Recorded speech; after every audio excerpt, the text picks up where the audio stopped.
Alright friends, the end is almost near. But what's going on guys, this post, and yeah, like I said, ORAS is almost over. We still got a couple more games to go though in this ORAS that I have saved up before Sun and Moon officially comes out, and we're going to be on the hype train for that. But this is versus my buddy Doom Omega, and this is actually the first of two games that I'm going to have against him because he's usually in my stream a lot, so I battle him a lot. So I got this game, and then the next game that I'm going to upload are going to be games versus him. And this is using my Trick Room team. Well, it's not my Trick Room team, it's technically Finch's team, but I sorta kinda contributed because I told him to build around Camerupt. And then, like I said, I just made it ORAS, so I went from regular Camerupt to Mega Camerupt. But yeah, this team is pretty fun. I think this is the first time I've used this team on the stream, or on the YouTube, not too sure. And then Doom is bringing kind of a weird team, Tentacruel, Zorak, two monsters you don't see too often, but they're not horrible. Although I don't really understand why he's using Tentacruel when he has Clefable and Latias. Like, I don't know, maybe he just wants like Toxic Spikes or something and he's some type of like defensive Excadrill. I don't really know. I don't know what to expect, but Mega Camerupt kind of takes a poop on his team once Clefable and Keldeo get weakened. Zorak could always be annoying, and yeah, let's just go ahead and get it in. And go ahead and remove that for y'all. So yeah, Rain is going to issue us a challenge, and he's leading with his Drilldo. That's a name and a half. I'm going to lead with Roserade. I expected him to lead with Keldeo, so I just decided that Roserade was a pretty good lead, and I could get spikes up. But it turns out to not be Excadrill, it's going to be Zorak, so that caught me for a surprise and a half. Fortunately, he wasn't some type of like SD set or anything super tricky, because Zorak can be pretty versatile. I just decided to Giga Drain because I expected that what I thought was the Excadrill to go for an Earthquake, and then I could just Giga Drain and get my HP back.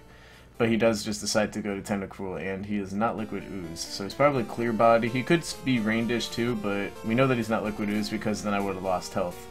I can stay in on this Tentacruel, and if he scalds me, it's whatever. I can set up some spikes, go for some Giga Drains, and basically just try to wear this thing down. It's not like in 5th gen where you had the permanent rain up, so Tentacruel gained 12% of its HP back per turn, and it was really annoying. It only has leftovers, or in this case Black Sledge, for recovery. I actually decided to switch out. Maybe I have a different plan. I guess my plan is to go to Rotom, and then try and just Volt Switch on it. He's going to keep up with his game plan though, of just going for Scald, trying to Fisher Burns. Because I switched out to Rotom though, I can't naturally cure that away. But fortunately, I do not get burned. I think my plan in an ideal world would be for me to get a Will-O-Wisp buff and then go for Volt Switch. But it turns out to be faster, not too surprising because I don't run any speed on this particular Rotom, and Tentacruel is naturally faster. And yeah, that is going to be the game plan. I'm just going to go for the Will-O-Wisp and then go for the Volt Switch. If he does throw down a layer of Toxic Spikes, I do have my Roserade to go out to remove those, so I'm not worried about any sort of Toxic Spikes. Even then, my team isn't overly weak to them. The only thing that really cares about them is like T-Tar and Camerupt. Which I guess Camerupt is kind of important to not have worn down, because that's kind of the main guy of the team. But it doesn't matter anyways, because I have the Roserade. He is going to switch out, however, not wanting to take the Volt Switch. And he does have Excadrill that he can switch to. This is a pretty risky switch. However, as you can see from the spikes... Oh wait, never mind, that's spikes. I thought those were rocks. I'm stupid. Okay, so it is actually the Excadrill. I'm sorry, I haven't seen this game in a while. But he goes out to it, makes a risky play, but it does reward him because he has Mold Breaker.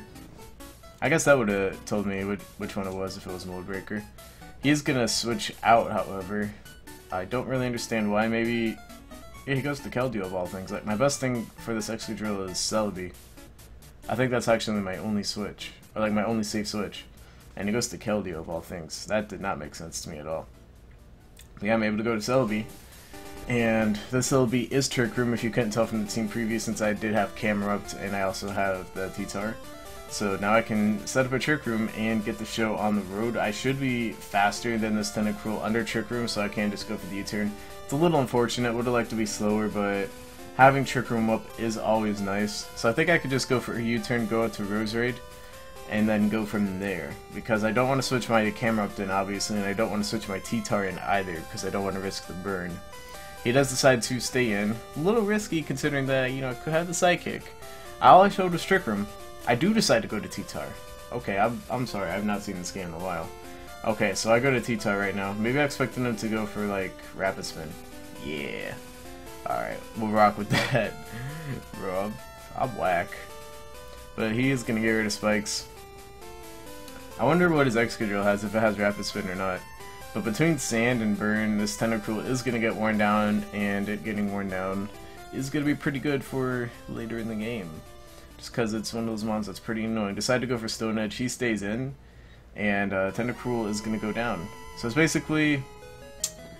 yeah, it's basically I go for Crunch, and then he goes up to something like Keldeo, or I go for Stone Edge. He can still go out to Keldeo, but I can leave this in now, and I can do a ton to Keldeo. And that's actually Zoroark. Did I read that? If I read that, I'm sick. I'm actually sick. I might have read that because, yeah, then I would have gone to Celebi, then he would have gone for Dark Pulse. I'm way more sick at this game than I think sometimes. Alright, okay, so we're just gonna rock with I read that with Zoroark because he was trying to mind game me into going out to Celebi and then killing me. That sounds good? Sounds good to me. Okay, well he's gonna go to Excadrill now, his actual Excadrill. Gets a crit with the Iron Head, unfortunate, especially because Excadrill is kind of tough to deal with. He expected me, because it's not a Chirp Room, or because it is a Chirp Room team, to not be Choice Scarf Landorus, but this is Choice Scarf Landorus. So I'm able to just go for the EQ. I just went straight for that, because like I said, I expected him to think he could outspeed me and kill me.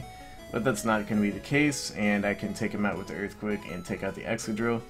Landorus is going to come back, obviously, because I'm locked in, and I still have my Tyranitar. So I can go out to it now and get some use out of it by killing the Latias. Yeah, I don't know why I left that in there. Like I said, unless I read it. I'm going to rock with I read him to be Zoroark. Because if that's the case, that's absolutely amazing. But I don't remember at all. This is some of the worst narration of all time. But I gotta get these games out, regardless of the narration. Alright, so he goes for Psyshock, and he does switch out safely. I did not go for Pursuit there. I guess because of the fact that he was at full Omega, Latias tends to be very bulky. I do just go for the Crunch. He has Clefable. Clefable still takes a pretty decent chunk from it, considering that I am Choice Banded. Or considering that he is a Fairy type and Clefable is very fat. But that is CB Crunch. And I do have a pretty good number of answers for this Clefable. Roserade obviously being number one since I do have Sludge Bomb, but Camerupt is also another decent answer if I wanted to get out Brox, but Roserade is just a little more reliable, just to scout, you know, what moves he has and stuff. But this Roserade can take Flamethrowers, no problem. Sludge Bomb does a ton, obviously. I don't think at this point that I need Spikes too much, so I think my game plan is just going to be to go for the Sludge Bomb. And, yeah, just try and hurt things as much as possible with Sludge Bomb. Roserade does have pretty good special attack, even if I'm not invested. And yeah, that almost takes out the Clefable, brings it down very low. Goes for Flamethrower, and like I said, I can take that no problem. And if need be, I do have Rest on this Roserade, so I can rest up to full HP, and then use my Natural Cure to remove the sleep. I don't have a reason to not go for Sludge Bomb. I don't think he has like a Steel type or anything. And yeah, he's just gonna decide to stay in, sack his Clefable. And now with that Clefable kind of weakened and now it's completely out of the way, Camerupt is looking pretty nice. That Latias is still around, it's still kicking. So is that Clefable, but I got answers to those. I got some answers. So I'm not too worried about those. He is gonna go to his Clefable right now, which is pretty interesting. He does have Icy Wind, but I don't think he can kill me because, like I said, my Roserade is pretty heavily invested.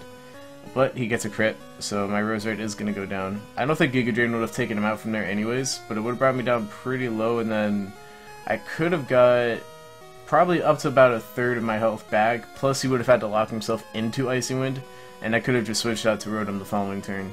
So losing my Roserade kind of sucks, but I already took out his Clefable, so that's cool. He does show that he's Life Orb, which is interesting, so maybe my game plan wouldn't have been correct because he was Life Orb and not Choice Specs. So he's going to go for Secret Sword, deal some damage to me. I go for Volt Switch, deal some damage to him. And I'm going to go to Tyranitar right here. I think my plan was I didn't want my Landorus to take the Rocks damage. So I could go out to Tyranitar, get Sand up, deal 6% to this Clefable, or, wow, Clefable, Keldeo, and then just go out to Celebi the following turn. I think that's my game plan. My Celebi only has U-turn as its only attacking move. It has Trick Room, Recover, Healing Wish, and U-turn. I'm actually going to sack Rotom here. Cool. I don't know why when I have a Celebi. Maybe I have something else planned. We'll see. Like I said, I haven't seen this game in a while. This game is at least a month and a half old. So, we'll see as the game goes on. It's almost like we're in this together. I know that's not how it should be, but that's how it is. That's how it's going to be. He has Latias still, and I still have Tyranitar, and that's who I'm going to go out to. I think this is his last mon. If not, he has maybe one more thing, but I think this is his last. So maybe that's why I decided to sack Rotom right there, since Celebi would be just a little more useful versus a Latias than a Rotom would be. Just a little more though, because I don't have really anything to hurt it.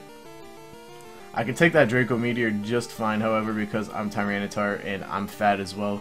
And I can go for the Crunch, and he's not that Fist Def set. He's probably just like an offensive Latias, but he didn't have another Mega. And that's going to do it. With my Tyranitar being able to take that. Unfortunately, Camerupt didn't get any screen time, but you know it's okay because the team still came through. So GG's Doom.